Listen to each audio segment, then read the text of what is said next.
So అన్నగారు మనకు court అనగానే మనకు గుర్తొచ్చేది త్రాసు పట్టుకొని ఉన్న న్యాయదేవత అంటే గాడ్ ఆఫ్ జస్టిస్.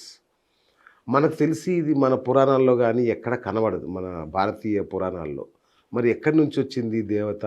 అసలు ఎప్పుడు ప్రవేశపెట్టారు ఈ దేవతని? ప్రధానంగా దీని వెనక ఉన్నటువంటి మర్మం ఏమిటంటే, ఇది బ్రిటిష్ న్యాయ వ్యవస్థ రూపొందించినటువంటి ఒక అద్భుతమైనటువంటి రూపకల్పన. ఓకే. దానికి కూడా కారణము గ్రీస్ మరియు రోమ్ దేవతలు, వారి దేవతలు కారణం.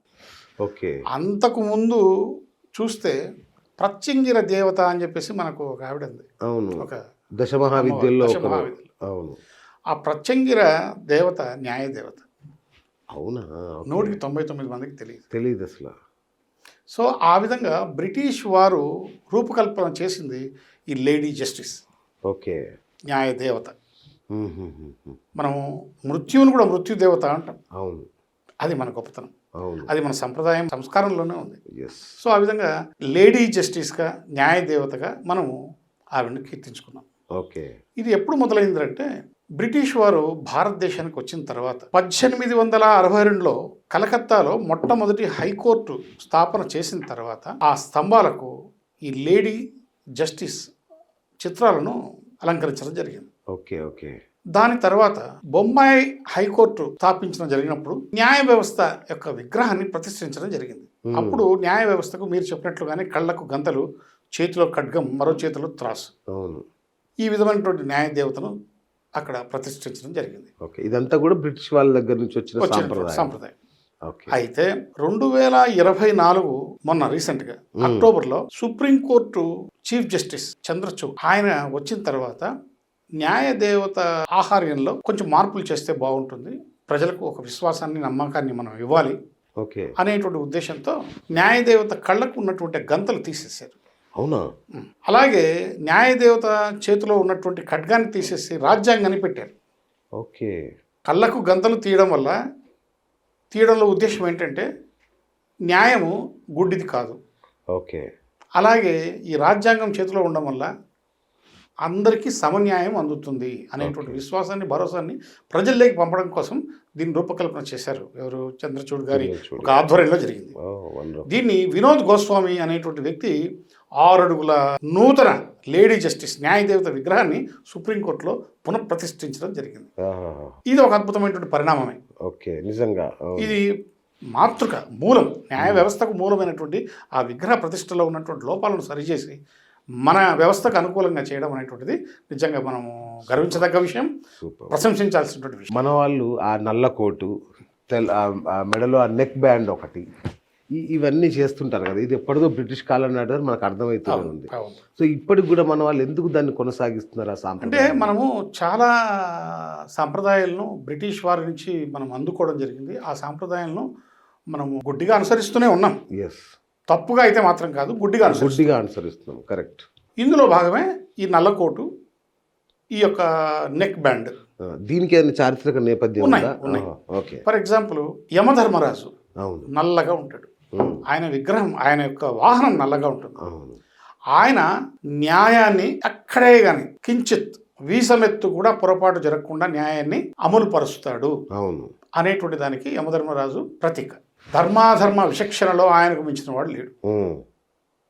ఆయన నలుపు. మరి ఈ నలుపు అనేటువంటిది ఎందుకు బ్రిటిష్ వాళ్ళు తీసుకున్నారో నాకైతే తెలియదు, కానీ బ్రిటిష్ న్యాయ వ్యవస్థ రూపకల్పన చేసింది ఇది కూడా. ఓకే. ఓకే. అయితే ఈ నలుపు అనేటువంటిది న్యాయాన్ని అనుసరించాలి, న్యాయానికి లోబడి వ్యవహరించాలి, న్యాయాన్ని మాత్రమే అనుసరించాలి, న్యాయాన్ని సమర్థించాలి అనేటువంటి దానికి గుర్తుగా నల్లకోటు ధరిస్తారు. ఓకే. ఓకే. ఇంకా మీరు చెప్పినట్టు నెక్ బ్యాండ్. ఈ నెక్ బ్యాండ్ ఏంటంటే బైబిల్లో మోసెస్ పొందినటువంటి 10 కమాండ్మెంట్స్ ఏవైతే ఉన్నాయో అవి మొట్టమొదట లిఖితపూర్వకంగా లభించినటువంటి చట్టాలు అని న్యాయ వ్యవస్థ భావించింది. రైట్. ఏవి? ఈ 10 కమాండ్మెంట్స్. అవును. కాబట్టి దానికి గుర్తుగా ఆ యొక్క 2 నాలుకలు, ఆ యొక్క నెక్ బ్యాండ్ వేయడం జరిగింది. ఇకపోతే లోపల తెల్లటి షర్టు, అవును, స్వచ్ఛమైన మనసు. అయితే మరొక అర్థం కూడా వీటి వెనక ఉంది. కోర్టులో ఉన్నటువంటి జడ్జీలతో సహా న్యాయవాదులు, న్యాయమూర్తులు అందరూ ఈ యొక్క డ్రెస్ కోడ్లో సమానంగా కనిపిస్తారు. వాళ్ళ మధ్యలో సమానత్వం పరిడవిల్లుతుంది. Okay okay. అందుకు కూడా అది కూడా ఒక కారణంగా మనం భావించాలి. మంచి బాగుంది. భావించాలి. తర్వాత న్యాయవాద విద్య అభ్యసించాలి అనుకునే వాళ్ళకి అంటే చాలా గల్లికో న్యాయ కళాశాల ఉంటుంది మన దగ్గర చూస్తే. నిజంగా టాప్ లా యూనివర్సిటీ అనేవి ఏమైనా ఉన్నాయా యూనివర్సిటీస్? అంటే వాటి వల్ల అంటే ఒక వాళ్ళ లైఫ్లో మారిపోవాలి అలాంటి అద్భుతమైన యూనివర్సిటీలు ఏమైనా ఉన్నాయి? ఉన్నాయి. మన భారతదేశంలో టాప్ 10 లా యూనివర్సిటీస్ తీసుకుంటే ఓకే మొదటిది బెంగళూరులో. అచ్చా, అవునా? ఓకే. దాన్ని national law school of India university అంటారు.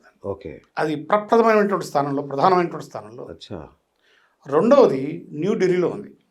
దీన్ని నేషనల్ లా యూనివర్సిటీ అంటారు. ఓకే. ఇది రెండో స్థానంలో ఉంది. ఓకే. మూడవది హైదరాబాద్లో నల్సర్ యూనివర్సిటీ. అవును. ఇవి టాప్ 10లో టాప్ 3లో 3. సూపర్. వీటిల్లో చదువుకున్నటువంటి విద్యార్థులు ఎవరైతే న్యాయశాస్త్రాన్ని అభ్యసిస్తారో వాళ్ళకి మంచి భవిష్యత్తు ఉంది. వాళ్ళు మంచిగా రాణించబడతారు. ఓకే. హైకోర్టుల్లోనూ సుప్రీంకోర్టులోనూ వాళ్ళ స్క్రీన్ రేటింగ్ పెరుగుతుంది. ఎందుకంటే ఇక్కడ విద్య క్వాలిటీ ఆఫ్ ఎడ్యుకేషన్ ఇక్కడ లభిస్తుంది కాబట్టి. Okay okay. కాబట్టి ఇలాంటి ప్రదేశాల్లో చదువుకుంటే విద్యార్థులు ఉన్నతమైన స్థానానికి పోయే అవకాశం ఉంది. ఓకే. నాకు కూడా లా చదవాలని ఎంత పెద్ద కోరికగా ఉంది. అవునా? కానీ అప్పుడు ఉన్నటువంటి పరిస్థితుల ప్రభావం వల్ల, ఆర్థిక పరిస్థితుల దృష్ట్యా లా చేసి ఒక అప్రెంటిస్గా చేరి తర్వాత కొంతకాలం అనుభవం సంపాదించిన తర్వాత ఇండిపెండెంట్గా మనం ప్రాక్టీస్ పెట్టి ఇదంతా చాలా టైం పడుతుంది, వయసు అయిపోతుంది అని చెప్పేసి ఉద్దేశంతో ఇమ్మీడియట్గా ఉద్యోగం వస్తే ప్రతి నెల జీతం వస్తుంది కదా అనే ఉద్దేశంతో అలా వెళ్ళాల్సి వచ్చింది. లేకపోతే లా అంటే నాకు చాలా ఇష్టం, చాలా గౌరవం కూడా. రైట్ అన్నగారు. ఇంకొక విషయం నాకు బాగా బ్రహ్మ పదార్థం లాంటి ఒక విషయం ఏంటంటే ఈ న్యాయమూర్తుల నియామకం. అసలు ఒక్కొక్కసారి పేపర్లో చూస్తుంటాం, అసలు పార్లమెంటు అభిశంసన పార్లమెంట్లో మాత్రమే తీయగలదు జడ్జిల్ని, లేదంటే జడ్జిల నియామకానికి కొలీజియం వ్యవస్థ అని ఒకటి ఉంటుంది. అసలు వీళ్ళని ఎవరు నియమిస్తారు? అసలు ఏంటి జడ్జిల నియామకం అనేది ఒక పెద్ద సీక్రెట్ వ్యవహారం లాగా నడుస్తుంటుంది. నిజంగా పారదర్శకంగా జరుగుతుందా ఇది? అంతకుముందు ఏం జరిగిందో నాకు తెలియదు. ఓకే. 1981లో, 1993లో, 1999లో సుప్రీంకోర్టు 3 తీర్పులు ఇచ్చింది. ఓకే. ఏది? ఈ యొక్క న్యాయమూర్తుల నియామకం, ఈ న్యాయమూర్తుల బదిలీలకు సంబంధించి ఒక వ్యవస్థను ఏర్పాటు చేయాలి అనేటువంటిది. సో దానివల్ల ఈ 3 తీర్పుల మీద, ఈ 3 తీర్పులను అనుసరించి ఈ కొలీజియం అనేటువంటి వ్యవస్థను పెట్టడం జరిగింది. రైట్. కొలీజియం అనేటువంటి మాట రాజ్యాంగంలో నీకు ఎక్కడ కనపడదు.